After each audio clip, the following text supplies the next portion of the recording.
আমার নবী জবাব দেন, ফাতেমা রে, আমার উম্মত ফালাইয়া কেমনে যাবো রে, আমি ছটফট করি কান্দি। ফাতেমা বলেন, বাবা এই জমিনে উম্মতের জন্য এইভাবে কান্দেন, আমি ফাতেমা আপনার পাশে থাইকা সান্ত্বনা দিলাম, আপনাকে বুঝাইলাম, মাথায় হাত বুলাইলাম। হাসরের জমিনে যখন আপনি নবী উম্মতের জন্য পাগল পাগল হয়ে যাবেন, আমি ফাতেমা আপনাকে সান্ত্বনা দেওয়ার জন্য আপনি নবীর কই গেলে পাবো গো, যদি কন্যা সুবহানাল্লাহ। আমার নবী বলেন, ফাতেমা রে, পাবি রে, আমারে পাবি। কোথায় পাবো? একটা ঠিকানা দিল, ফুলসিরাতের কিনারে। রে ফাতেমা, ফুলসিরাতের কিনারে যদি আমারে না পাও, তাহলে দৌড়ে যাবে রে জাহান্নামের দরজায়। জাহান্নামের দরজায় যদি আমারে না পাও, যাবি রে মিজানের পাল্লার কাছে।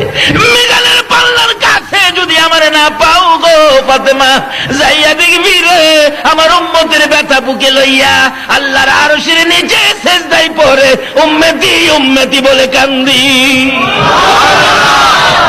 নবী পাগল পাগল হয়ে হাসরের জমিনে ঘুরতে থাকবেন শুধুমাত্র আপনার আমার জন্য।